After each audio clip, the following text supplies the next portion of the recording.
Hi friends, మేము పెట్టే interesting videos కోసం ఇప్పుడే మా ఛానల్ని సబ్స్క్రైబ్ చేసి పక్కనే ఉన్న గంట సింబల్ని యాక్టివేట్ చేసుకోండి.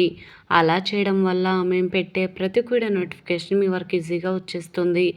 ఇక లేట్ చేయకుండా వీడియోలో ఏం జరుగుతుందో చూసేయండి. ఇకపోతే రాజు రూప ఇద్దరు కూడా పెళ్లి బట్టల్లో చూసిన ప్రతాప్ వెంటనే రాజు రూప మెడలో ఉన్న దండలను తెంచి ఇద్దరిని కూడా లాక్కొని వెళ్ళడం, తర్వాత శ్వేత కావాలనే త్వరగా పెళ్లి ముహూర్తాలు పెట్టించేయండి, దానికంటే ముందు శాంతి పూజ జరిపించండి, దానికి కావాల్సిన ఏర్పాట్లు చూడండి అత్తయ్య అని చెప్పి శ్వేత వెళ్తూ వెళ్తూ ఇక ప్రతాప్ అలాగే తన కుటుంబాన్ని రూపతో సహా అందరినీ కూడా శాంతి పూజకి రమ్మని చెప్తుంది. ఎందుకు అంటే డివోర్స్ పేపర్స్ మీద అందరి ముందు రూప చేత రాజు చేత సంతకాలు చేపించుకోవాలని శ్వేత ప్లాన్ చేస్తుంది. కానీ ఆ ప్లాన్ అంతా కూడా రివర్స్ అయిపోతుంది.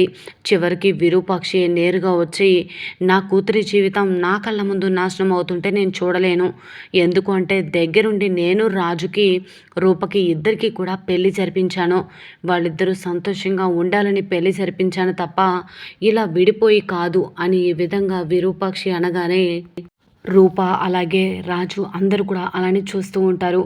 నేను రూపని కన్న తల్లిని, రూప నా కడుపున పుట్టిన బిడ్డ, నేను నవమాసాలు మోసి నా రక్తం పంచుకొని పుట్టిన బిడ్డ నా అపురూప అని విరూపాక్షి అనడంతో ప్రతాప్ ఒక్కసారిగా షాక్ అయిపోతాడు. గతాన్నంతా గుర్తు చేసుకుంటూ ఉంటాడు.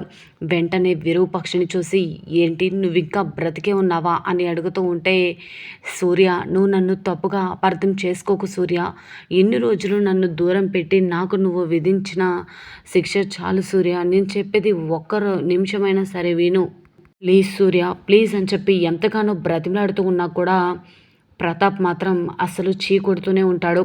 వెంటనే ఈ విధంగా అంటూ ఉంటుంది విరూపాక్షి, ద్రోహాలు చేసేవాళ్ళు, అన్యాయాలు చేసేవాళ్ళు, తప్పుగా మాట్లాడే వాళ్ళని పక్కన పెట్టుకొని ఏ పాపం తెలియని నా కూతుర్ని ఎందుకు శిక్షిస్తున్నావు, తన భర్తతో కలిసి తనకు ఎందుకు జీవితాన్ని ఇవ్వడానికి నువ్వు ఒప్పుకోవట్లేదు, నాకు అర్థం కావట్లేదు, రూప నీకు కూతురైతే నాకు కూడా కూతురే కదా అని ఈ విధంగా విరూపాక్షి మాట్లాడడంతో, నువ్వు ఆ రోజే నన్ను మోసం చేసి వెళ్ళిపోయావు, అప్పటి నుంచి నువ్వు బ్రతికున్నా నా దృష్టిలో చచ్చిపోయినట్టే, ఇంకా నేను కట్టిన తాళిని మెళ్ళ వేసుకొని తిరుగుతున్నావా అని చెప్పి ప్రతాప్ అలాగే విరూపాక్షి దగ్గరికి వచ్చి విరూపాక్షి మెడలో ఉన్న తాళిని లాగబోతూ ఉండగా రూప వచ్చి ప్రతాప్ కాళ్ళ మీద పడి నాన్న వద్దు నాన్న వద్దు అని చెప్పి అంటూ ఉంటుంది. అయినా కూడా రూప చెప్పినా వినిపించుకోకుండా ప్రతాప్ ఇక విరూపాక్షి తాళి లాగబోతూ ఉంటే ఇక విజయాంబిక కూడా వచ్చి ఎంత చెప్పినా వినపడట్లేదా నీకు, ఆ మెడలో ఉన్న తాళిని తీసేయి,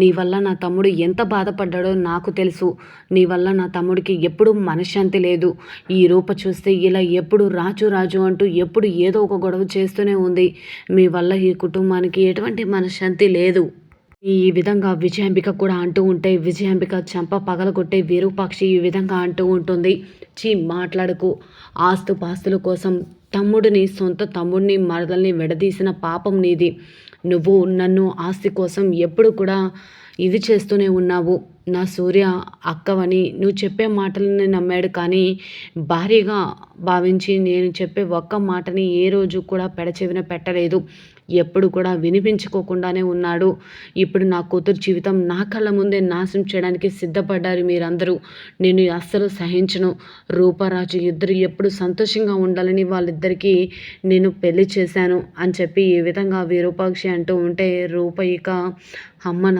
నా కన్న తల్లినా అని చెప్పి విరూపాక్షితో తనకున్న జ్ఞాపకాలన్నీ కూడా గుర్తు చేసుకుంటూ ఉంటుంది. అమ్మా నాన్న కలవాలని ఎన్నో దేవుళ్ళకి మొక్కాను, ఇప్పుడు చూస్తే అమ్మా నాన్న నా కళ్ళ ముందే ఇలా గొడవ పడుతున్నారు, అసలు వీళ్ళ మధ్య ఇలా గొడవ రావడానికి అంతా కారణం అత్తయ్యే ఇదంతా చేస్తుంది అని చెప్పి విజయాంబిక గురించి కోపంగా అనుకుంటూ ఉంటుంది మనసు లోపల. ఇక వెంటనే అప్పలనాయుడు కూడా ప్రతాప్ దగ్గరికి వచ్చి పెద్దయ్య అమ్మగారు ఎప్పుడు ఎటువంటి తప్పు చేయలేదు. ఈ విజయాంబిక అమ్మగారే ఎప్పుడు చూడు అమ్మగారి మీద ఆస్తి కోసం ఎప్పుడు కూడా తనని ఇంట్లో నుంచి బయటకు పంపించేస్తే ఆస్తుపాస్తులని సొంతం చేసుకోవాలని చూశారు. ఆ రోజు రౌడీలను పెట్టించి అమ్మగారిని చంపించాలని కూడా చూశారు. ఎన్నోసార్లు విరూపాక్షి అమ్మగారి ప్రాణాలు తీయాలనుకున్నారు. ఇదంతా మీకు ఎన్నోసార్లు చెప్పినా మీరు నమ్మలేదు పెద్దయ్య అని చెప్పి అప్పలనాయుడు అంటూ ఉంటే, మీరందరూ కలిసి నన్ను మోసం చేసి నా కూతురికి ఈ రాజుకి పెళ్లి చేశారు. అప్పుడే మీరు నా మనసుని విరిచేశారు. ఇంకా నువ్వు మోసం చేసి వెళ్ళిపోయిన దాని గురించి ఇంకా ఏం మాట్లాడుతున్నావు అప్పలనాయుడు అని చెప్పి ప్రతాప్ అంటూ ఉంటే, పెద్దయ్య గారు నా మాటల్ని నమ్మండి, అమ్మగారు ఎటువంటి తప్పు చేయలేదు అన్నా కూడా అలానే చూస్తూ ఉంటాడు ప్రతాప్. ఇక వెంటనే రూప కూడా, నాన్న ప్లీజ్ నాన్న, ఇన్ని రోజులు అమ్మాయి నాన్నయ్య నువ్వే పెంచావు, కంటికి రెప్పలా చూసుకున్నావు. కానీ ఎప్పుడు కూడా అమ్మని కలవాలని, అమ్మని చూడాలని, అమ్మ ఒడిలో ఆడుకోవాలని, నిద్రపోవాలని, అమ్మ చేత గోరుముద్దలు తినాలని ఎన్నోసార్లు అనుకున్నాను.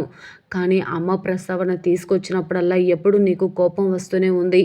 అయినా కూడా నేను ఎప్పుడు కూడా నిన్ను నాన్న అమ్మ కావాలి అని అడగలేదు. నువ్వు పెంచినదే నేను అమ్మ నాన్నగా భావించి తృప్తిగా ఉన్నాను తప్ప ఏ రోజు నువ్వు అమ్మని గుర్తు చేయలేదు.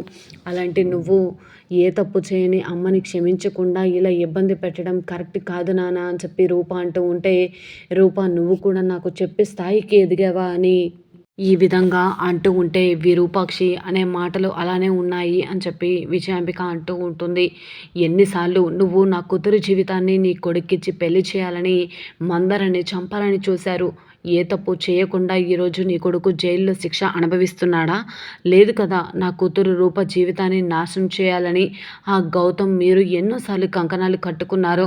ప్రతిసారి కళ్ళల్లో ఒత్తులేసుకొని మరి నా రాజు ఇక నా కూతుర్ని కాపాడుతూనే ఉన్నాడు. ఎప్పుడు కూడా నా కూతురు జీవితాన్ని నాశనం చేయాలని చూశారు మీరు. అలాంటి వారిని పక్కన పెట్టుకొని సూర్య ఎప్పుడు మిమ్మల్ని నమ్ముతూనే వచ్చాడు. ప్రాణంగా ప్రేమించిన నన్నైనా దూరం పెట్టాడు, కానీ సొంత అక్కని ఎంతలా నేను ఆప్యాయతగా చేరదీశాడు. అలాంటి నువ్వే సూర్యకి వెన్నుపోటు పొడవాలని చూశావు అని ఈ విధంగా ఒక్కొక్క మాట విరూపాక్షి విజయాంబికను అడుగుతూ ఉంటే, ప్రతాప్ అలానే చూస్తూ ఉంటాడు. వెంటనే ఇక అయినా నీకు నా తమ్ముడికి ఇద్దరి మధ్య ఏం గొడవ వచ్చినా దానికి కారణం నేనేనా అని అంటూ ఉంటే, నా అక్క ఎప్పుడు నిన్ను వదిలేయమని నాకు చెప్పలేదు. నా కళ్ళారా నేను చూసింది కూడా నమ్మకుండా ఎలా ఉండను. నన్ను ప్రాణంగా ప్రేమించి పెళ్లి చేసుకున్నానని చెప్పి ఇంట్లో అడుగుపెట్టి నువ్వు ఇక కన్న కూతుర్ని కూడా వదిలేసి వెళ్ళిపోయావు. అలాంటి నిన్ను ఎలా క్షమించగలను అనగానే, నీకు అర్థం కావట్లేదా? ఆస్తి మొత్తం రూప పేరు మీద ఉంది కాబట్టి రూప నీ దగ్గర ఉంటే ఆస్తి వస్తుందని రూపని లాక్కొని వెళ్ళిపోయింది నా ఒడిలో నుంచి. అలాంటి విజయాంబికని నేను నమ్ముతున్నావా ప్రతాప్? నువ్వు ఏది చేసినా ఇంతవరకు సహించాను, కానీ రూప జీవితం నా కళ్ళ ముందు నాశనం అయితే నేను తట్టుకోలేను. నా కూతురు జీవితం రాజుతో ముడిపడి ఉంది. రాజు రూపల జీవితాన్ని నాశనం చేసే హక్కు ఎవరికీ లేదు. వాళ్ళిద్దరూ భార్యాభర్తలు, వాళ్ళిద్దరి బంధం గట్టిగా ఉండాలి అని చెప్పి విరూపాక్షి అంటూ ఉంటే, రూప అలాగే రూప రాజు అందరూ కూడా అలానే చూస్తూ ఉంటారు. శ్వేత షాక్ అయిపోతుంది.